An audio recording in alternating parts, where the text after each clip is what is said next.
Sa isang nakakagulat na desisyon, inuutos ng Korte Suprema ang pagtanggal ni Senator Raffy Tulfo mula sa kanyang posisyon. Ang naturang desisyon ay resulta ng kasong isinampal laban sa senador kung saan sinasabing nagkaroon mano ng paglabag sa mga alintuntunin ng Senado at ng Konstitusyon. Hindi pa malinaw ang kabuang detalye ng kaso, ngunit ayon sa Korte Suprema ang kanilang pasya ay batay sa matibay na ebidensyang inihain sa Korte. Agad na naglabas ng pahayag ang kampo ni Raffy Tulfo kung saan ay pinahayag nila ang pagkadismaya sa naging hatol.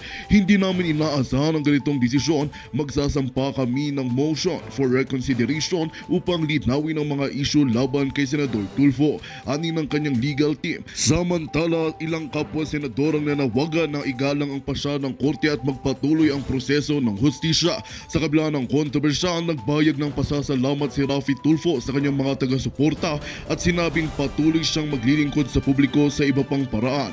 Hindi dito nagtatapos ang ating laban. Patuloy tayong magtutulungan para sa kapakanan ng ating mga kababayan, ani niya. Sa ngayon naghahanda na ang mga sendado para sa posibleng paghalili sa bakanting posisyon. At yan nga ang mga balitang ating abangan ngayong araw. Para sa mas marami pang makabuluhang balita at napapanahong impormasyon, huwag kalimutang mag-subscribe sa Pinas Balita. Sama-sama nating subaybayan ang mga susunod na isyu at maging bahagi ng pagbabago sa ating bayan.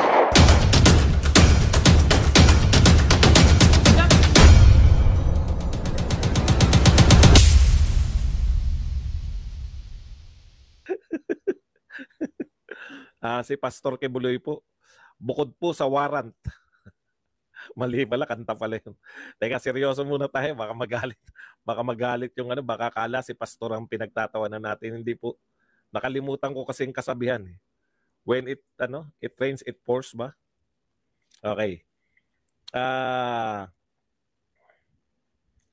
Bukod po sa warrant na inisyu ng Senado, ay sinampahan na rin po ng kaso si Pastor Kibuloy dito po ng DOJ, no? Sa may Davao City at saka sa Pasig. Wag na po tayo kanina po pinanood ko po yung yung hearing po ni ng chairman si Senator Bato. Talagang matagal na po nating hindi napapanood to si Senator Tulfo sa hearing. Parang pinaalala sa atin kung anong uri kung anong uri ito ng senador, no. Ang nangyari po ganito po 'yan, no. Ini-insist po kasi simula pa lang po, hindi pa po kumbaga hindi pa umiinit, no. Siyempre nagsalita kaagad si Senator Tulfo dahil uso po ngayon yung parang may ano ba ako? Ano na nga yung pinagawa niyo nung parang malabo yung ating screen? Meron nagpayo sa akin na ginawa eh. Para akong nasa ulap eh. Teka lang, yung nasa alapaap.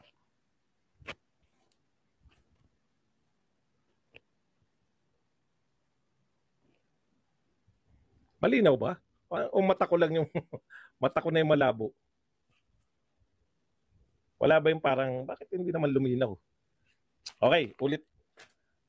Si Tulfo po, si Senator Tulfo, buhat po na nagsimula yung hearing, ini-insist niya, parang karugtong yan eh. Galit na galit siya kasi, alam niyo naman may mga pauso po si Senator Tulfo eh. May pauso po siya na yung, ano tawag doon, yung lie detector test. Siya po yung nagpauso niyan lie detector test na yan eh. Matagal na po ako nakasubaybay sa mga Senate hearing. Wala naman pong naghamon na ng lie detector test. Alam ko po yung lie detector test niya ay kuha niya yan o carry over niya yan sa doon sa kanyang programa na Raffy Tulfo in Action. Ito po, tapos naggaganunan, no? Meron po siyang sinasabi nung gines ko kayo sa Raffy Tulfo in Action. Parang hindi mo alam kung yung Senado ang extension ng Raffy Tulfo in Action o yung Raffy Tulfo in Action ang extension ng Senado, no? Yung kamakailan lang napanood ko diyan eh. Sinasabi niya ron sa may nag-issue ng permit sa Chocolate Hills. Ang sinasabi niya ron sa taong nag-issue ng permit, magtapat ka kung hindi. Kung magsasabi ka na ng totoo dito, hindi ka na namin ipapatawag. So, ibig sabihin, magtapat na siya sa Raffy Tulfo in Action, papatawag siya sa Senado. Parang may mali dun sa sistemang ganun, no, na ginagawa niyang extension. Ito, observation ko lang Parang ginagawa niyang extension ng isang trabaho, yung isa pang trabaho. no? Ginagawa niya extension ng Senado yung Rapi Tulfo, ginagawa niya Rapi Tulfo in action extension ng Senado. Yung Senado naman extension ng Rapi Tulfo in action. Kaya magkakarugtong. Dahil nung gines ko kayo, ganun yung mga ano niya, yung mga pagtatanong niya. Anyways, napuna ko lang, no? Parang hindi ngayon lang po ako nakarinig ng ganyang programa na extension ng Senado. No, dapat nahihiwalay natin. O kasi ako hindi ko po alam kung saan po exempted yung mga senador.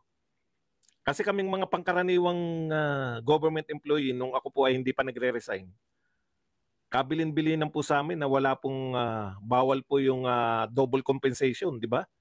Na ikaw ay kinakailangan lang na ikaw ay pwede ka lang magtrabaho outside ng ano mo, ng yung oras. Putya kung i-apply po yan sa anong oras ba natatapos trabaho ng mga senador? Bakit nakakapag-Rapi Tulfo in action si Senator Rapi Tulfo? Hindi ko po alam yung rules. Kung exempted po ba dun sa rules na yun? Kasi nakikita ko rin si Tito Soto noon eh. Kaya lang hindi naman siya araw-araw sa Itbulaga. Anyways, parang pag naging senador po ko, yan ang una kong ayusin. Hindi biro. Wala tayong ka. Oo nga no. Baka tong salamin ko ang dapat kong punasan. O yun, luminaw. Thank you. Thank you. Thank you very much. Luminaw na po. Tama. Nakakalimutan ko. Okay. Yung nangyari po kanina, yan nga po. No? Si Rafi Tulfo, ini-insist niya na continuation yun nung nangyari nung nakaraan. Sinabi kasi raw nitong mga to, nung mga pulis na kanilang bisita, magpapa-lie detector test. Tapos yung mga biktima, di umano, ay nagpa-lie detector test. At napatunayan ni Rafi Tulfo na hindi sila nagsisinungaling ayon sa lie detector test. Pero etong mga pulis, ayaw mag-lie detector test, di ba? Pumayag pero ayaw. Doon pa lang gusto nang i-contempt ni Rafi Tulfo yung mga pulis. Hinihiling niya na kagad na kasi parang pinapaikot yung Senado, parang binababoy tayo, no? Yun yung pananaw kagad ni Tulfo simula pa lang. Kaya i-start pa lang nung hearing, gusto niya na kagad ipa-contempt. Tapos tumagal, ganun yung tema niya, no? Halos hindi nakakapagsalita. Yun yung hirap eh. Alam niyo po sa Senado, simple lang po yan eh. Kung gusto ninyo na yung mga naimbitan yung bisita ay yun nga po yung purpose nyo ng hearing. Ang purpose po ng hearing, palalabasin nyo po kung nagsasabi ng totoo o hindi. Di ba? Sa pamamagitan ng pagtatanong, hindi po sa pamamagitan ng lie detector test. Ako, noon ko pa naririnig kay Rafi Tulfo yan eh. Nung bagong senador siya, pinauuso niya yan na lahat. Willing ka bang sumalang sa lie detector test? Hindi po ganyan yung gawain ng Senado. Nagtatanong po yung mga senador noon. Nung ang Senado ay binubuo pa ng magagaling na senador, matyaga po sila nagtatanong para mapalabas po kung yung testigo o kung yung resource person ay nagsisinungaling o hindi. Hindi niyo po siya shortcut niya na bahala na yung lie detector test. Ang dami na po natin napanood na pelikula eh.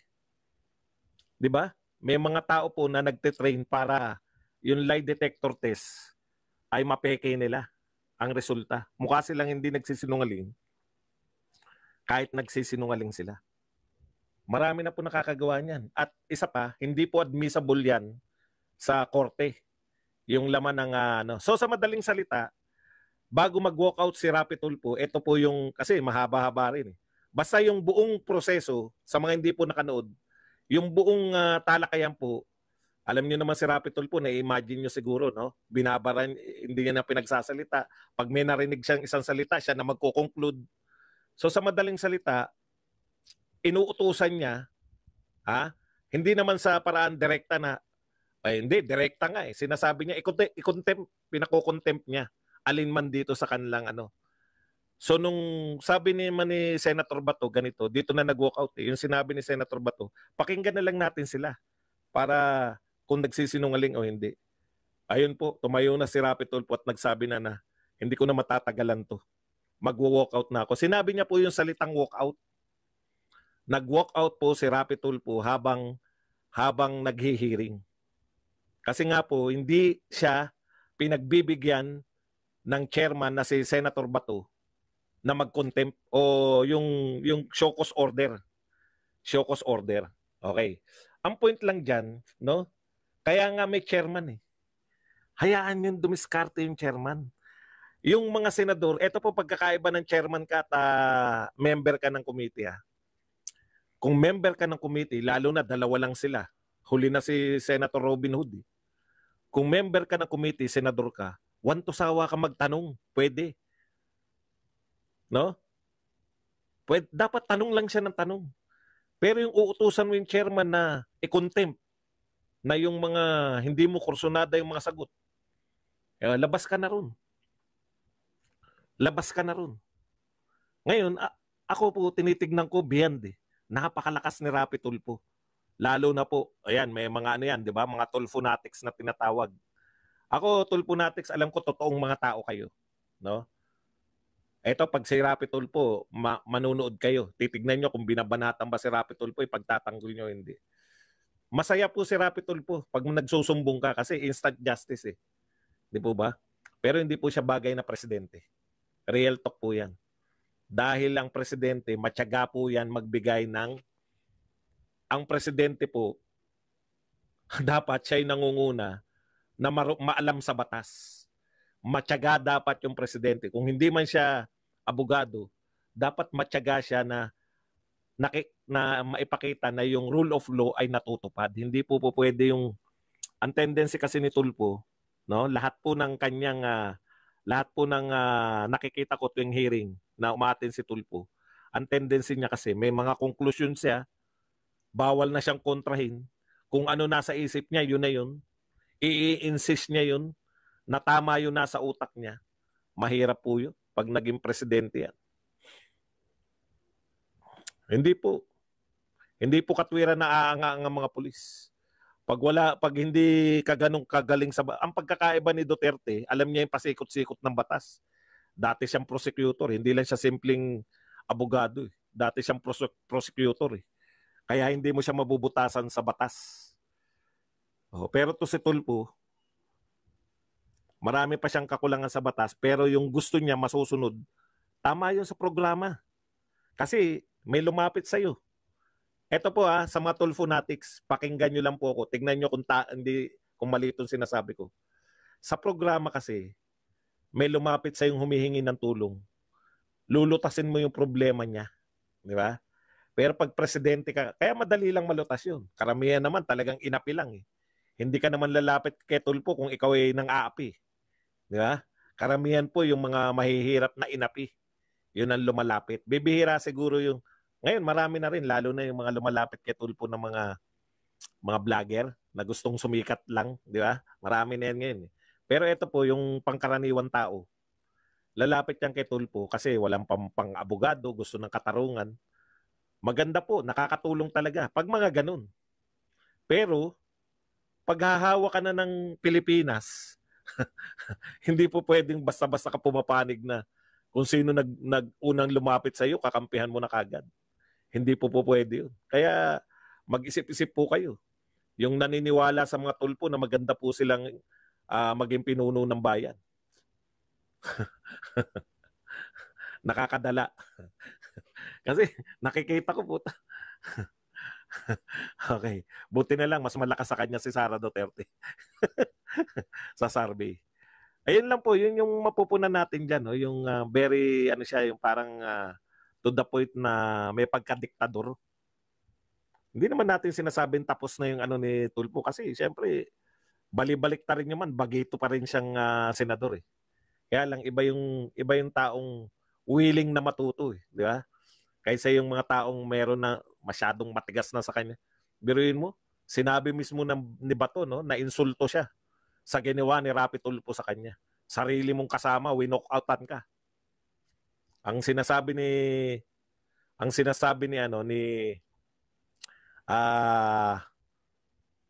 Senator Bato, Kayo mga pulis, kasi mga pulis yan eh. Hindi rin siya papayag na basta babastusin yung mga pulis. Kasi dati siyang pulis eh. Kaya sapat-sapat lang. Anyways, tignan natin. Ang problema ko na naman, putya, mukhang hindi po pinipick up yan ng mga ano, no? Yung si Tulfo, ayaw nilang masiraan. Ayaw nilang masiraan si Tulfo. Bakit kaya? Eh, yan kasi yata ang pambato nila laban kay Sara Duterte. Pinalulutang na yan ni Christian Esguerra eh. Paano kung si Tulfo ang maging pambato natin? Di ba? Sinisimula na nila. Kasi alam nila na kung si Martin lang at iba pang mga Marcoses, wala pong pantapat kay Sara Duterte. Tagalabas ang makukuha nilang pantapat. Yan nga si Tulfo. Pero kakainin po ng buhay yan ni Sara Duterte sa one-on-one. Pag maraming kalaban, lalo silang kakainin lahat ni Sara Duterte. Ayan lang po yan. So, very exciting po. Marami naniniwala kay Tulfo. Gusto nila yan, yung mga instant justice na ganyan. Di ba? Kaya maraming Tulfo natics eh. Anyways, ako po, naniniwala ko yung mga pangmaliitan, mga kaso ng mga pamilya, pwede ang ganyang katapang. Pero pag bansa na pinag-uusapan, hindi po pwedeng padalos-dalos. Yan. Punta na po tayo rito sa panibago na naman po, no, kaso. Kinasuhan na po bukod po sa inisyo kanina na warrant of arrest ng Senado, kinasuhan na po si Pastor Kibuloy ng DOJ. Yan. Talagang no? Lahat na po yung dalawang sangay ng Kongreso, no? Akala mo tuloy, no? Kung titignan niyo po kung kayo po ay taga ibang planeta. Tapos nakita niyo yung mga balita ngayon dito sa Pilipinas. Pag-iisipan niyo pa eh. Ito siguro ang pangunahing problema ng mga Pilipino. Itong pastor. Halimbawa po, ngayon lang kayo, magbabasa lang kayo ng mga balita o magbabasa lang po kayo kukuha lang kayo ng impormasyon. Hindi kayo taga-Pilipinas. Hindi kayo taga-mundo. Tignan nga natin ano kaya nangyayari rito sa lugar na to. Pastor Kibuloy, pinakontempt sa Kongreso. Pastor Kibuloy, may warrant of arrest ng Senado. Pastor Kibuloy, kinasuhan ng DOJ. Pastor Kibuloy. Alam niyo po, maiisip niyo, ito siguro ang pangunahing problema ng Pilipinas. Lahat ng balita nila, Pastor Kibuloy. Di ba? Lahat ng balita dito sa atin ngayon, nakatutok. Nag-walk out na nga si Tulfo, wala pa nagbabalita eh. Nakatutok pa rin lahat kay Pastor Kibuloy. Iisipin ng taga-ibang planeta, ito siguro ang pangunahing kumbaga, parang si Superman, may dumating na si Lex Luthor to. Siguro to si Lex Luthor to. Pag nagapi na nila si Pastor Kibuloy, walang iba eh. Ang buong Kongreso, Senado at House of Representatives, pinag-iisipan kung paano mahuhuli si Kibuloy. Ang DOJ, kinasuhan sa Pasig, kinasuhan sa Davao City, si Kibuloy. Pinag-uusapan ng mga buong Twitter, si Kibuloy. Malapit na po malutas ang problema ng Pilipinas. Pag nakulong po si Kibuloy, bababa na po ang presyo ng bilihin, no? Magkakaroon na po tayo ng maraming trabaho, no? Tapos papasok na po yung mga foreign investors. Ayan po, dahil si Kibuloy po ang tinutukan eh. Handa na po ang lahat sa El Nino. Tataas na po yung mga marka natin sa edukasyon. Mawawala na po ang corruption, no? Hindi na natin kinakailangan ng tiyatya. Dahil tinutukan nyo, imbis na tutukan nyo ay problema ng Pilipinas, si Kibuloy ang tinutukan nyo. Ayun yung nakikita ko. Baka si Kibuloy ang problema ng buong Pilipinas. Baka pag napakulong natin si Kibuloy, puta, tiger na tayo. Hindi po ba?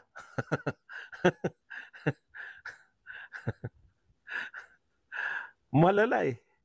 Pag meron po nag-ipon ng mga dyaryo ngayong araw na to, tapos ibinaon niyan sa lupa, tapos hukayin, puta, itong Kibuloy na to, ano kaya ginawa nitong bakit lahat sa gobyerno, kulang na lang po. Ang hindi na lang po involved kay Kibuloy, yung presidente ng Pilipinas, yung executive. Lahat po involved eh. Lahat ng legislative, tagagawa ng batas. kay Kibuloy. Hindi ko po maintindihan kung paano na ano na nangyari sa Pilipinas. Overkill. Iba-ibang issue yan, ha? Iba-ibang issue po yan. Sa may House of Representative po, yung SMNI ng may-ari si Kibuloy. Sa Senado po, yung contempt dahil hindi siya umattend. Sa DOJ, yan yung tunay na kaso. Pero lahat sila, pwedeng ipakulong si Kibuloy. Isang katawan, 4 ang pwedeng magpakulong. Yung Davao City, Davao, yung Korte ng Davao, Korte ng Pasig, House of Representative at Senado, lahat naghahanda ng kulungan para kay Kibuloy. Isa lang ang katawan. Ano no? Parang ninormalize natin na pag pinag-initan ka, ano? Pinag-initan ka dahil ikaw yung posibleng magpondo kay Sara Duterte, ikaw yung pwedeng maging machinery, sumasalo ka, kaibigan ka ng mga Duterte. Pag napag-initan ka, talagang lahat ng puwersa papasok sa iyo. Ayan ay opinion ko. Kasi kung talagang kaso po ang habol natin, kaya nyo ipapakulong si Kibuloy, ayan no, meron ng DOJ. Pwede na kayong bumitaw yung iba. Re-electionist po ba si Ray Ontiveros? Hirap ng targetin si FPRD, kaya daanin kay Pastor Kibuloy para maabot si BP Sara, di kasi nasira sa DepEd.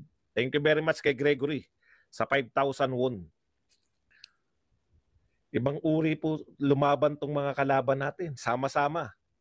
Pulahan, Makabayan Black, Dilawan at Kakamping. Laban sa mga Duterte. Galing, no? Galing na mga Duterte, no? Pero pakiramdam nila, sila pa yung inaapi ng mga Duterte. Pinagtutulungan nyo na yung mga Duterte at mga kaibigan ng Duterte. Pero pag nagsalita pa po sila pa po yung inaapi. Si Sara Duterte pa yung matakaw sa kapanyarihan. Etc. Mawawalan talaga kayo ng bilib sa gobyerno. Magkano. Anyways, hayaan na natin yan. Kaya po ng mga abogado niya yan. Kaya po ng mga... Ayun ang problema Unnecessary na yung iba di ba? Unnecessary na po yung mga contempt lang Kala mo napakalaking warrant of arrest. Okay. Punta na po tayo sa iba. Last na po. Merong maganda po ako ritong pahayag po. Ito po, nagsalita na po itong mga negosyanteng. Ito po, isa sa masasabi natin na malaki rin tong block ng mga negosyante na to. Yun pong Filipino-Chinese Chamber of Commerce and Industry. Ito po yung mga negosyanteng Filipino-Chinese. No? Marami po to. Marami po itong mga negosyante na to. Ayon po sa kanilang presidente, may 2 po sila Ito problema nakita po nila, Glenda Fernando, sir, wag po kayong susuko. Bita ko susuko, wala naman akong kaso. Biro. Pinagagaan natin. Parang, ginigiba talaga nila Ginigiba talaga nila. Tapos yung bawat vlogger, may nakatokang manira Puta sa akin, ang paninira sa akin, hindi yung bobo ka ba doon, hindi yung mahina mga argumento mo. Puta, ang panira nila sa akin na manyak. Tanong mo naman kung saan nila nakuha yun. Puta, wala namang